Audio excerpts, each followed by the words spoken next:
Bruce Toussaint, bonjour. Bonjour. Bienvenue dans le Buzz Média Orange de Figaro. Je rappelle, journaliste ancien de Canal+, vous avez passé quand même de très nombreuses années. Vous êtes surtout depuis septembre dernier, la rentrée 2011 sur Europe 1, où vous animez tous les jours la matinale. Je rappelle, c'est de 7h à 9h30, donc un exercice assez rythmé. Et cette première saison va donc bientôt s'achever dans la station emblématique du groupe Lagardère Active, je le rappelle. Est-ce qu'on vous retrouve à la rentrée ? Oui, je suis fier et heureux de l'annoncer, de le crier. Denis Oliven, le patron d'Europe 1, m'a renouvelé sa confiance et m'a demandé de poursuivre l'aventure. Ça tombe bien parce que moi, je m'inscris dans l'idée d'une continuité, d'une durée. Voilà, j'ai vraiment l'intention de passer le plus de temps possible à la tête de cette matinale et de travailler avec la rédaction d'Europe 1 et toutes les personnalités qui m'entourent chaque matin. Et on voit d'ailleurs, le patron de Denis Oliven l'a dit plusieurs fois, c'est important d'avoir la stabilité dans la radio, dans la continuité. C'est essentiel, c'est un média d'habitude, la radio. Il faut creuser son sillon, il faut créer un vrai rendez-vous, une vraie proximité avec les auditeurs. C'est ce qu'on a commencé à faire cette année, mais ça ne peut se faire que dans la durée, dans la longueur.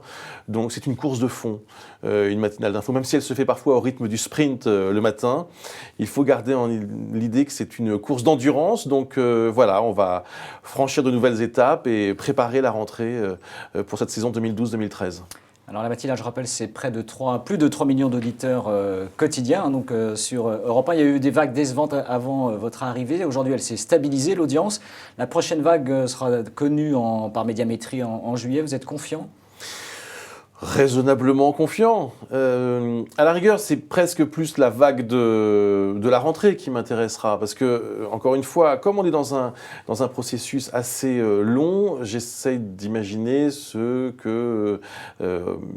tout cas, j'essaie d'imaginer que ça portera ses fruits. Tout ce que nous avons mis en œuvre cette année, les rendez-vous que nous avons fixés, cette stabilité dont vous parliez à l'instant. Donc, on n'est pas pressé, voilà, ça a l'air un peu bizarre de le dire, mais c'est sincère. On a simplement envie, dans un premier temps, de consolider cette matinale avec des rendez-vous importants. Et puis ensuite, voilà, on espère que l'audience suivra. Ça suit déjà. Vous le disiez, plus de 3 millions de personnes. Les résultats ont été plutôt encourageants tout au long de la saison. Alors on est dans la période du mercato, comme on dit à la fois pour la télévision, la radio. Les patrons de stations travaillent sur les grilles de rentrée. Est-ce qu'il y aura de gros changements sur la matinale ? On a vu déjà que Nikos Aliagas allait quitter en effet cette tranche horaire où vous êtes ensemble. Il y aura du changement dans la continuité, encore une fois, comme on est dans l'idée de... On va consolider tout ce qu'on a déjà entrepris. Nikos Aliagas reste avec nous puisqu'il sera tous les week-ends sur Europe 1. J'ai beaucoup de plaisir à travailler avec lui tout au long de la saison. Il reviendra d'ailleurs de façon occasionnelle dans la matinale lorsqu'il y aura des événements. Il est chez lui tous les matins sur Europe 1. Il a fait une saison vraiment exceptionnelle avec des rendez-vous, des événements. Encore la semaine dernière avec la présence de Raymond Depardon, par exemple, au lendemain de la publication de la photo officielle de François Hollande. Mais son agenda, c'est vrai, est très chargé et donc on comptera sur lui de façon événementielle. Il y aura donc d'autres quand même nouveaux visages et surtout de nouvelles voix avec vous sur la matinale ? Voilà, on va retrouver probablement à partir de la rentrée les rendez-vous habituels, les voix habituelles, évidemment autour de moi, notamment celle de Jean-Pierre Elkabbach, mais il y aura aussi des arrivées, et la principale pour l'instant est celle de Caroline Roux. Donc c'est signé. Voilà, journaliste politique que vous avez connu, donc, de Canal+, avec qui j'ai la chance de travailler, qui est journaliste politique depuis une quinzaine d'années, qui est une grande professionnelle et qui nous rejoint. C'est un immense plaisir, une immense fierté de l'avoir à nos côtés à la rentrée pour tous les matins un décryptage politique avec son expérience, avec les infos aussi qu'elle peut glaner un peu partout. Eh bien, elle va nous expliquer un petit peu les arcanes de la vie politique. Ça sera toujours aussi passionnant l'an prochain. C'est pas parce qu'il n'y a pas d'élection que ça sera moins passionnant. Donc Caroline Roux, ce sera une de ses missions sur l'antenne d'Europe 1 puisqu'elle rejoint Europe 1 dans un but assez large. Elle sera présente à différents moments de la journée. Très rapidement, on peut s'attendre à d'autres annonces dans les semaines qui viennent ? Il y aura peut-être d'autres arrivées. Ce sont des contacts que nous avons avec certains journalistes. Encore une fois, dans l'idée de renforcer ce rendez-vous primordial qui est la matinale. Mais c'est trop tôt pour le dire pour l'instant.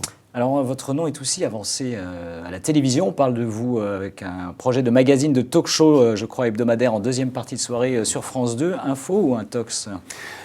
J'ai déjà participé à une émission de France 2 à l'automne dernier. On est en contact régulier. On s'est reparlé effectivement avec les dirigeants de France 2, avec Rémi Flimelin, avec Jean Réveillon et Philippe Villamidjana, de la possibilité éventuellement de mon arrivée d'une façon plus régulière à la rentrée.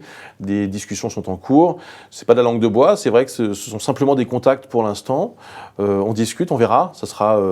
Une décision sera prise dans un sens ou dans l'autre dans les prochains jours.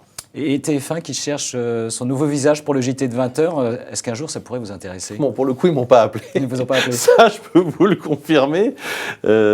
C'est pas un exercice qui... Bah, évidemment, il est très prestigieux, cet exercice. Il est grisant.